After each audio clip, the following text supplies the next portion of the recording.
Boa noite a todos, que a paz e o amor de Jesus nos envolva.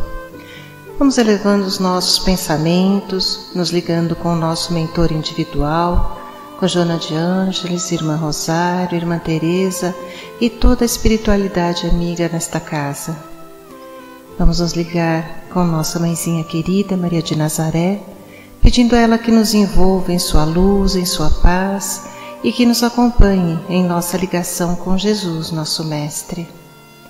Mestre, estamos aqui reunidos para mais um estudo do Teu Evangelho e lhe pedimos, derrama sua luz sobre nós, se faça presente entre nós nesta noite. Auxilia-nos no entendimento e na aplicação dos Teus ensinamentos em todos os momentos da nossa existência. De mãos dadas a Maria e a Jesus, chegamos à presença do nosso Pai. A Ele agradecemos pelo que somos, pelo que temos, pela oportunidade desta encarnação e elevamos os nossos corações e pensamentos em louvor e agradecimento, dizendo a Ele: Pai nosso que estais nos céus, santificado seja o vosso nome, venha a nós o vosso reino, seja feita a vossa vontade, assim na terra como nos céus. O pão nosso de cada dia dai-nos hoje, perdoai as nossas ofensas, assim como nós perdoamos a quem nos tem ofendido. E não nos deixeis cair em tentações, mas livrai-nos de todos os males, pois vossos são o reino, o poder e a glória para todo sempre. Que assim seja, Senhor. Graças a Deus. E vamos nos ligando neste momento com as equipes de tratamento da casa. Vamos pedir a luz branca do Cristo sendo projetada sobre todos os nossos assistidos, para que eles recebam dessa maneira a luz, a paz e uma harmonização. Vamos nos ligar com as equipes de P2 e pedir a projeção da luz azul em todo o sistema nervoso central dos nossos assistidos, trazendo o equilíbrio e a força para esses centros de força. Vamos nos ligar com as equipes de CH, pedindo a projeção da luz rosa no cardíaco dos nossos assistidos, para que a confiança, a fé e a esperança se fortaleçam em cada um deles. Nos ligamos nesse momento com as equipes de P3B e pedimos a projeção da luz branca do Cristo, da luz azul na mente e no coração de cada assistido. Vamos pedir também que sejam feitos todos os cortes de ligação que se fizer necessário e que essas energias sejam levadas para o astral para o melhor tratamento. Vamos pedir a projeção da luz azul que vai envolver o sistema nervoso central, periférico e neurovegetativo.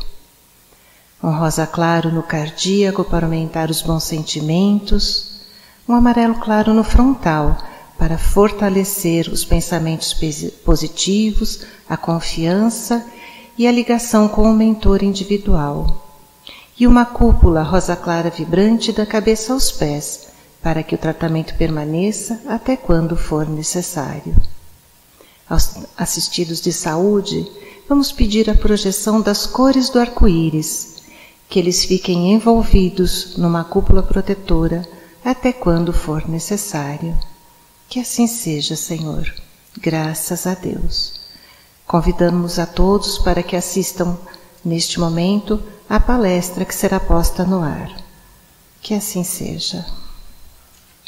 Possamos envolver o nosso irmão Vanderlei em todo o nosso amor e carinho, para que ele possa nos trazer a palavra da noite de hoje.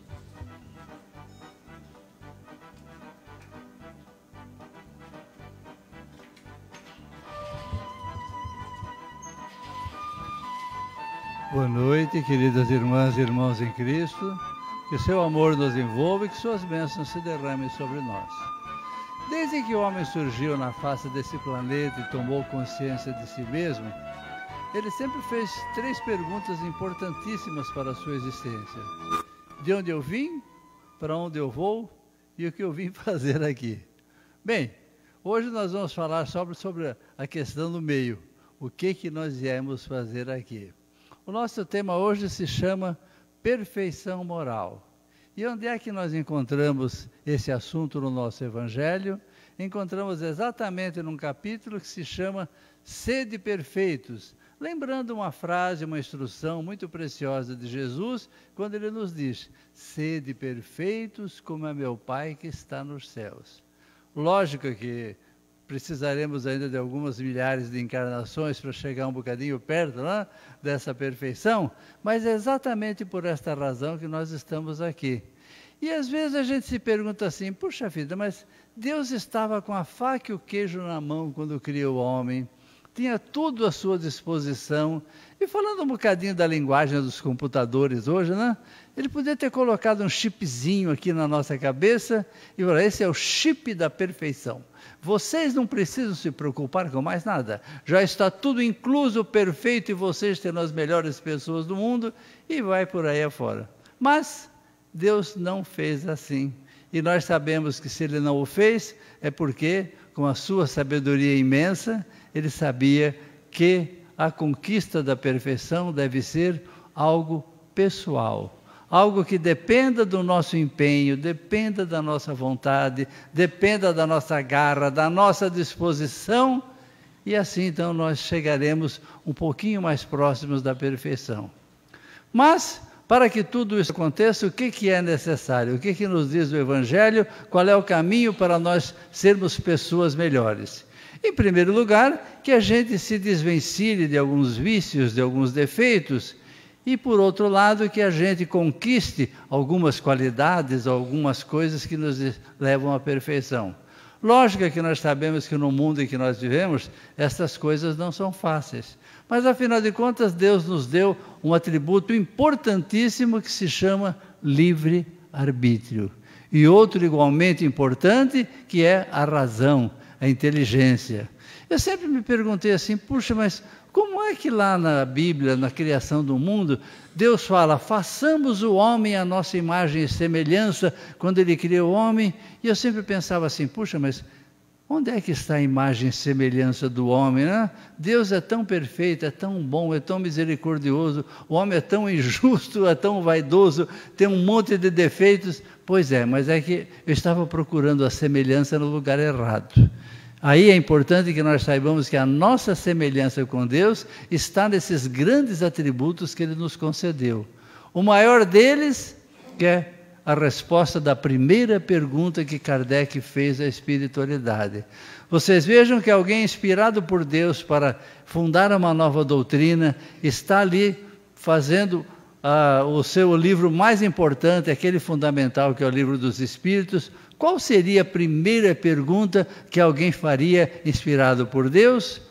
Faria uma pergunta sobre o próprio Deus. E Kardec então faz na sua pergunta número 1 do Livro dos Espíritos: o que é Deus? E aqui a gente nota uma coisa interessante: ele não perguntou quem é Deus, ele perguntou o quê? Porque quem seríamos alguns de nós, né? Com todas as nossas imperfeições, com todos os nossos vícios e defeitos, mas não, ele pergunta o quê? E a espiritualidade responde uma resposta maravilhosa que eu desafio a qualquer sábio do mundo, qualquer estudioso de teologia, que consiga responder em tão poucas palavras todo o conteúdo de que Deus é portador. E o que ele diz?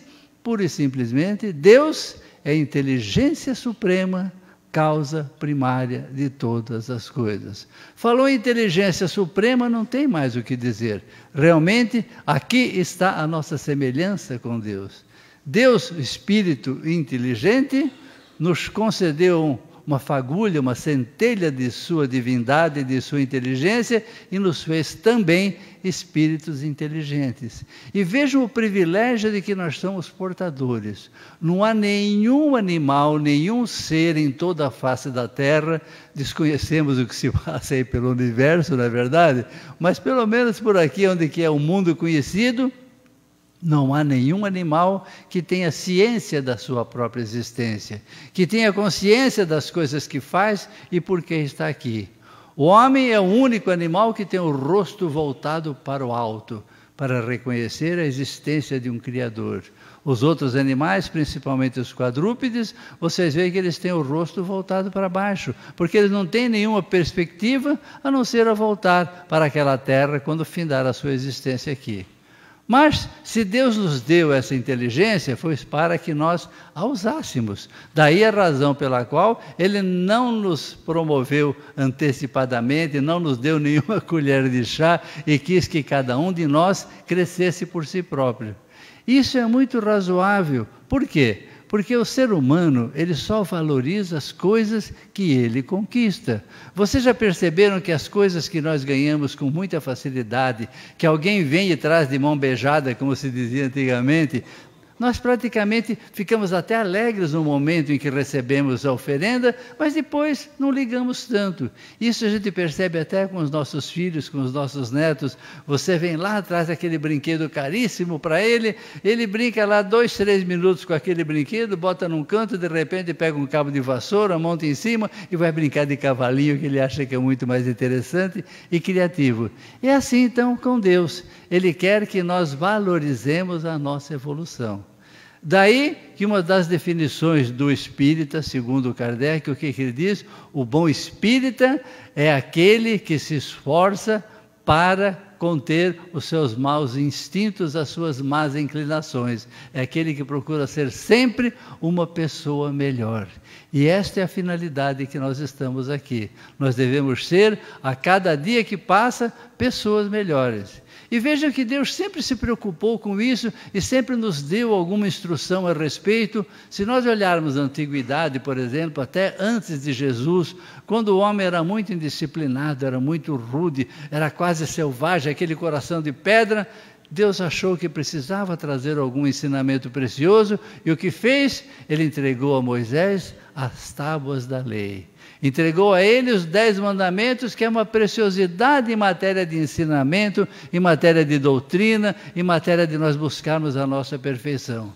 Se vocês olharem os 10 mandamentos, ali tem tudo. Em primeiro lugar, amar a Deus, amar ao próximo, honrar pai e mãe, não roubar, não matar, não cobiçar a mulher do próximo, e vai por aí afora. Realmente veio tudo prontinho.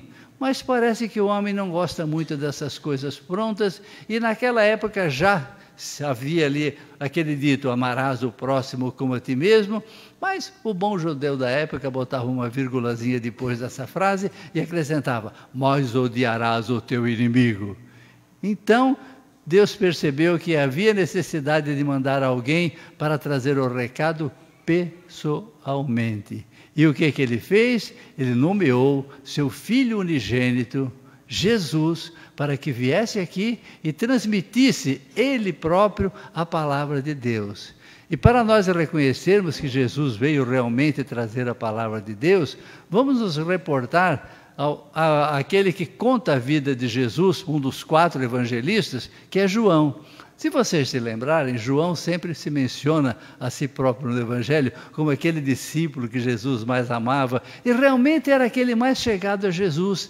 Se nós olharmos nos últimos momentos de Jesus, ali na morte e na cruz, nós não temos mais ninguém ao pé da cruz, a não ser 2 pessoas. Maria, que é mãe, e mãe não abandona o filho nunca, e o seu melhor amigo, João. Só os 2. Todos os outros tinham se mandado com medo de serem presos também e serem levados à morte, como foi Jesus.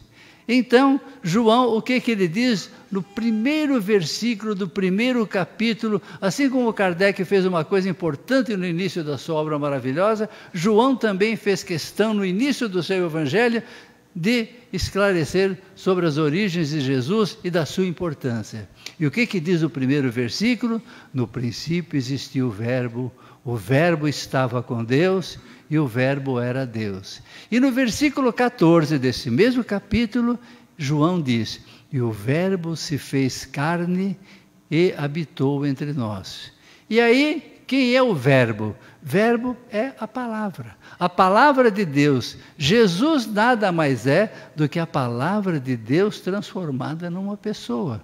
Se Deus mandou uma palavra escrita nos 10 mandamentos e não deu muito certo, Ele resolveu mandar a sua palavra a viva voz. Ele não a transmitiu pessoalmente, porque se o fizesse pela grandiosidade e magnitude de que Deus é portador, nós seríamos reduzidos a pó no momento em que ele se manifestasse. E usando mais uma vez de sua sapiência, de sua inteligência, ele transformou a sua palavra num ser humano. Um ser humano que foi Jesus. Por isso que Jesus é o Verbo encarnado. Verbo é palavra, encarnado é aquele que se fez carne. Então Jesus veio aqui na forma de um ser comum nos transmitir de boca para ouvido todos os ensinamentos de Deus. Então, se Jesus disse que nós procuremos ser perfeitos como é perfeito, que é o Pai que está nos céus, Ele também veio nos trazer todas as lições necessárias para isso. Se lá naquele tempo, daquele pessoalzinho mais malandro, amarás o teu próximo e odiarás o teu inimigo, Jesus chegou logo esclarecendo tudo isso. O que ele disse?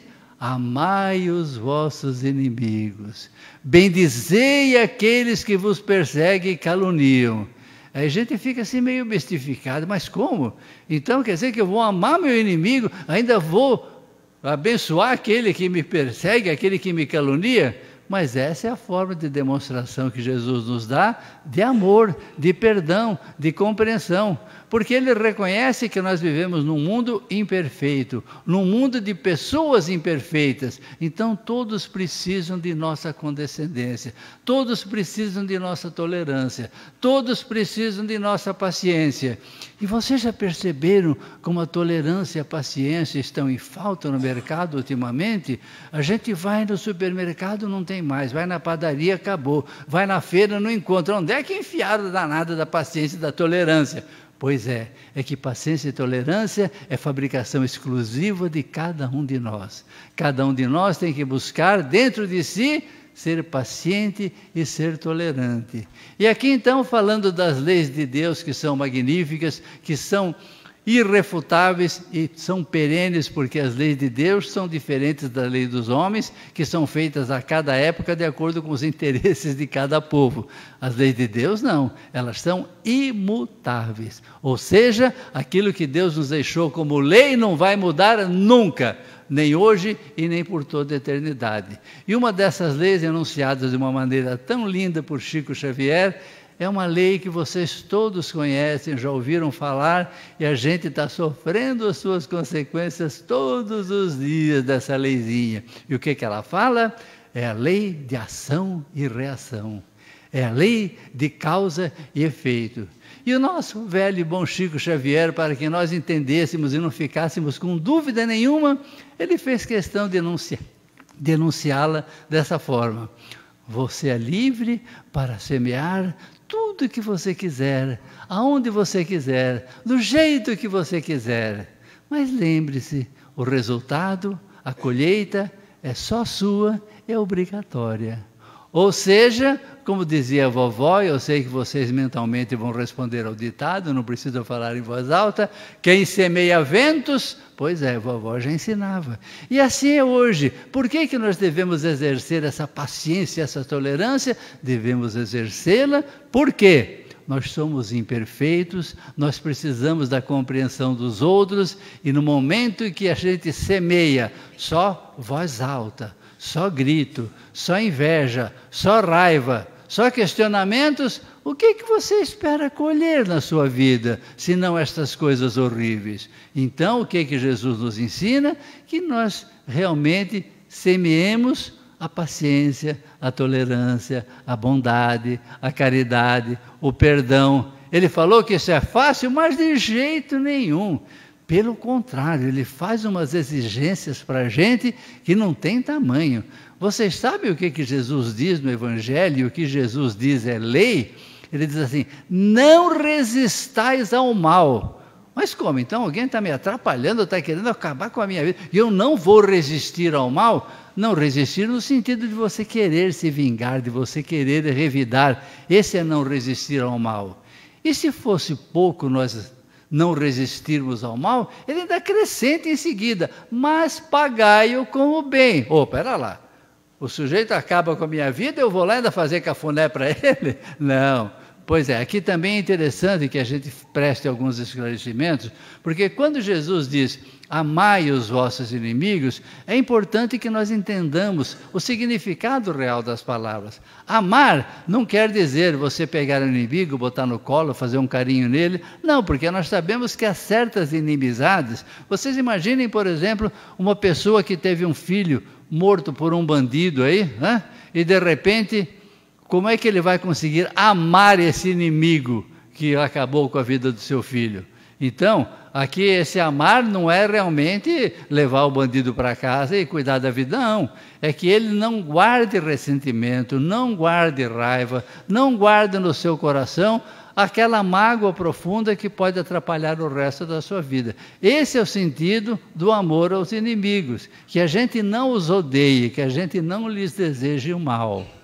E aqui então, falando da lei de ação e reação, todas as vezes que nós procuramos compreender todos aqueles que estão à nossa volta, que nós somos pacientes e tolerantes, que a gente justificar que não podemos exigir de cada um que está do nosso lado mais do que ele tem a nos dar. Nós somos muito perfeccionistas. Vocês já perceberam que normalmente pai, mãe, irmão, irmã, de uma maneira geral, a gente fica querendo que todo mundo à nossa volta faça tudo do jeitinho que a gente quer, que ninguém pise na bola, que ninguém erre, que ninguém nos desagrade. Pera lá, você está querendo o quê? Você está querendo um mundo perfeito? Não é aqui ainda, vai demorar um pouquinho. Então, aceitemos as pessoas tais quais elas são, do jeitinho que elas são, com todos os seus defeitos.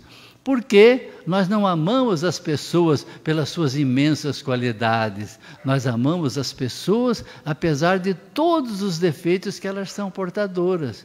E assim é que a gente distribui esse ensinamento de Jesus para que nós também sejamos amados do jeitão que nós somos, com toda a nossa dificuldade, com toda a nossa implicância, com todos os nossos defeitos.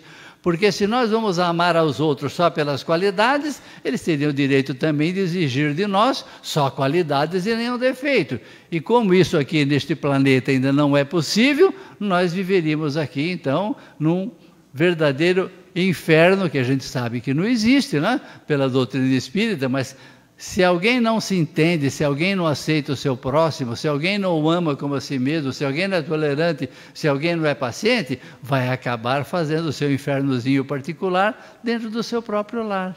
Então, gente, nós não queremos a paz dentro de casa, não é o que a gente mais almeja, mas como a gente disse, a paz não é algo que vem sozinho, é algo que a gente conquista através das nossas atitudes. Como a gente disse, muitas vezes a gente olha para os lados e fica querendo modificar todo mundo. Ah, se esse marido fosse assim, ah, se essa esposa fosse assado, ah, se esse filho não fosse tão problemático, ah, se aquele fosse mais inteligente. Pera lá, não vai acontecer isso nunca, porque cada um é o que é, com todas as suas limitações. Então, uma das maneiras de você amar realmente o seu próximo, seguir aquele ditado, aquela frase maravilhosa de Jesus, ame ao próximo como a ti mesmo, é você aceitá-lo tal qual ele é.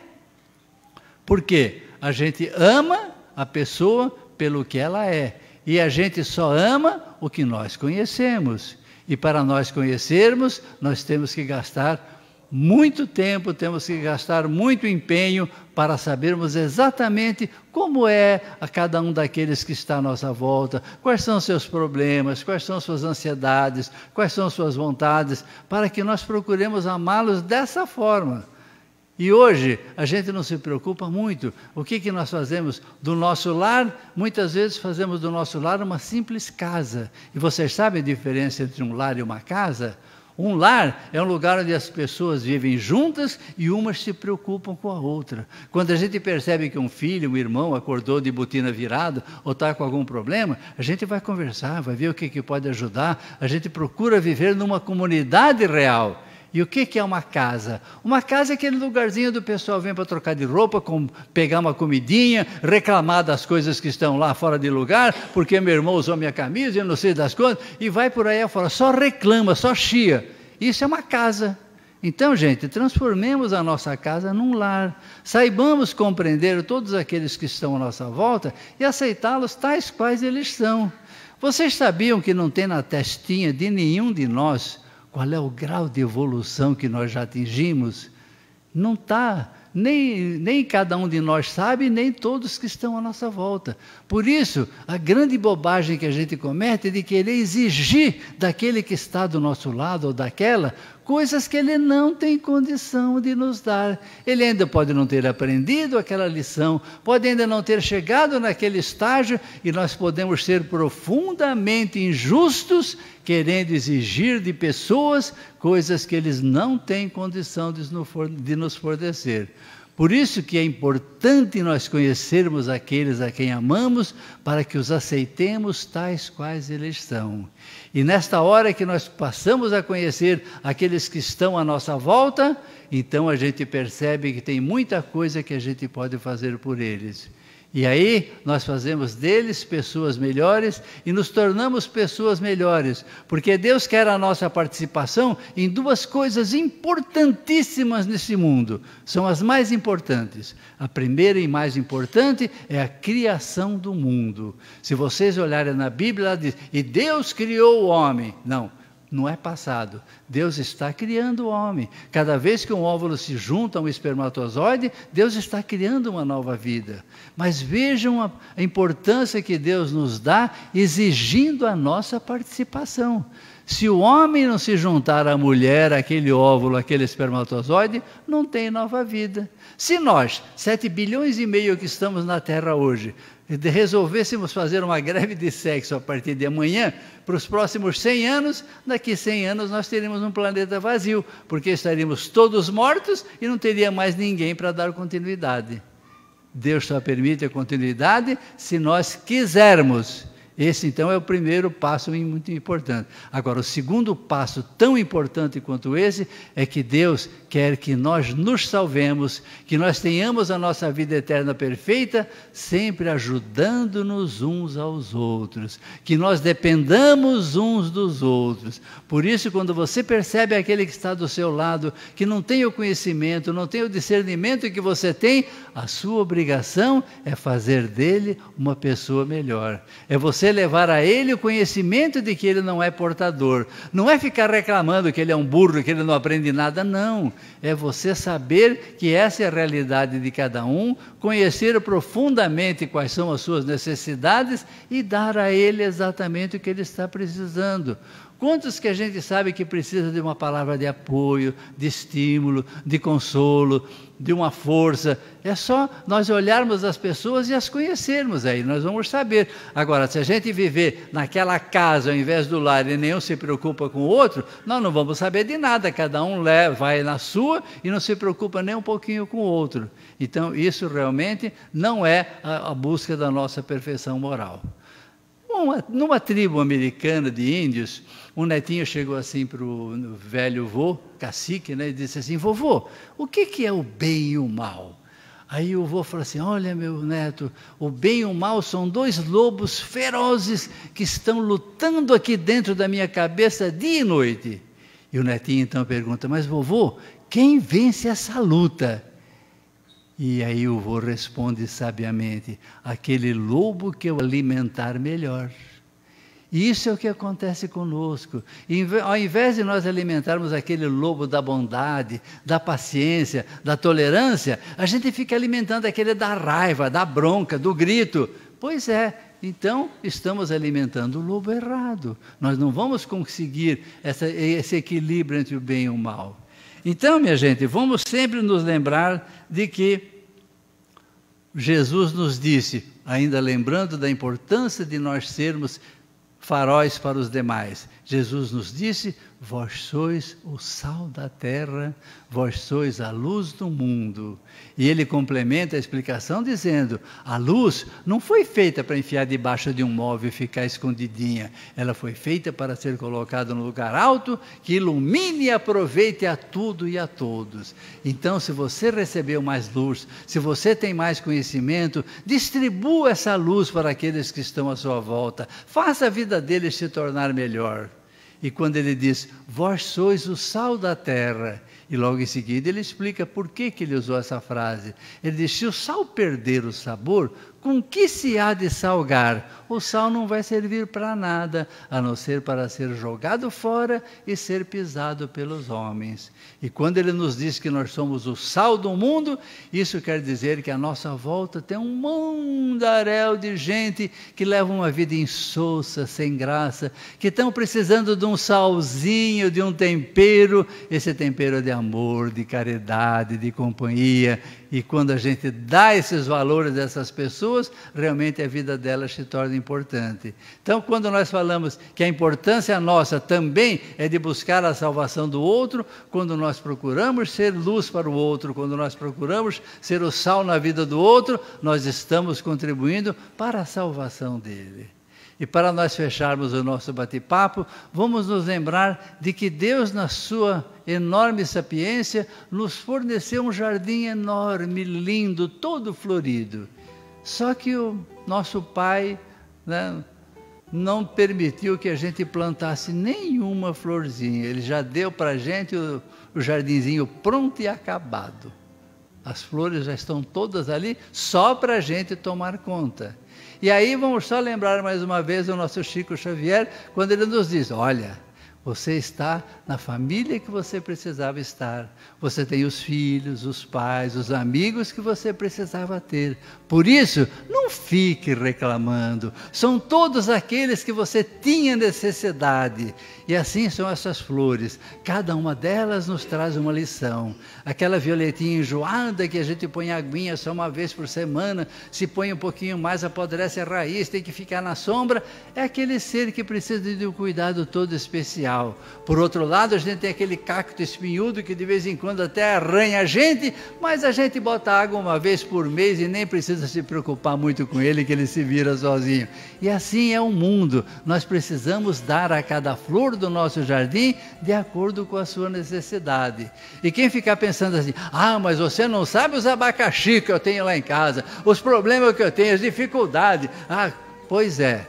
Como disse o Chico Xavier, nada é por acaso. Nós temos exatamente tudo o que nós precisávamos. Espera lá, mas eu precisava de tudo isso? Ou se precisava? E como? Por quê? Porque na realidade Deus não nos oferece dificuldades, Deus nos oferece obstáculos, Deus não nos oferece problemas. Sabe o que Deus nos dá? Só oportunidades. Então, se Ele está nos cercando de tudo aquilo que a gente chama de problemas, na realidade são oportunidades que Ele diz para nós, meu filho, se você passar por essa dificuldade, se você resolver aquele problema, se você pular aquele obstáculo, você terá ganho pontos, você terá se promovido como gente, você será um ser humano melhor. E é assim que Deus quer nos ensinar, é assim que Ele nos colocou aqui nesse planeta de provas e expiações. Só vamos lembrar que nós estamos aqui num planeta escola, e que num planeta escola, como numa escola normal, a gente de vez em quando é submetido a provas, não é verdade? Então aqui é provas e expiações. Expiações são aqueles pagamentozinhos que a gente ficou devendo de encarnações anteriores, e provas são aquelas que Deus nos dá para nos testar. Deixa eu levar essa provinha para aquele meu filho, deixa eu ver se ele vai passar de ano. Pois é, então aquele filho problemático, aquela esposa intransigente, aquele marido chato, pode ser a sua provinha. Então passe com louvor, aceite-o do jeitinho que é, procure fazer deles pessoas melhores, e assim realmente você passará com um 10, e um 10 com louvor, e Deus estará te recebendo de braços abertos para a sua vida eterna. E que Ele nos abençoe a todos. Muito obrigado.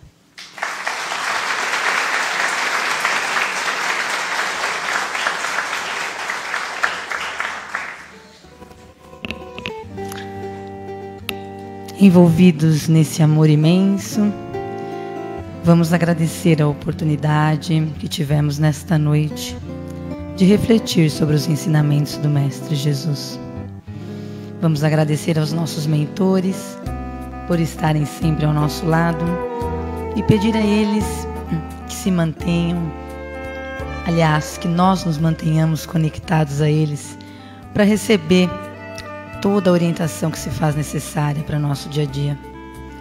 Vamos agradecer mais uma vez a Joana de Ângeles e a Irmã Rosário por esse cantinho de amor e refazimento, onde podemos aprender um pouco mais e buscar a nossa evolução e a nossa transformação moral. Vamos abrir os nossos corações para doar as nossas melhores energias, para doar todo o amor que existe em nosso coração, para que a espiritualidade possa levar a cada canto deste planeta, onde haja um irmão nosso sofrendo com a dor do desequilíbrio, da perda, com a dor da desarmonia, que o amor do Pai possa tocar cada coração, cada espírito aqui encarnado e expandir a capacidade de compreender a vida, expandir a consciência de cada um de nós. Vamos agradecer a nossa doce Mãe de Jesus, pedir a ela que nos mantenha envolvidos no seu manto azul, trazendo ao nosso coração a serenidade e o equilíbrio necessário para superarmos todos os nossos desafios. E agradecer a Jesus, que está sempre disposto a nos amparar e a nos acolher, esperando que apenas nós nos dirijamos a Ele. Mestre, amigo, mantenha-se ao nosso lado, iluminando a nossa mente, nosso coração, nossos pensamentos e sentimentos. E vamos agradecer mais uma vez a Deus, nosso Pai, pelo dom da vida. Que possamos retornar aos nossos lares em paz e nos reunirmos aqui na próxima semana, em nome do Senhor Jesus. Que assim seja. Graças a Deus.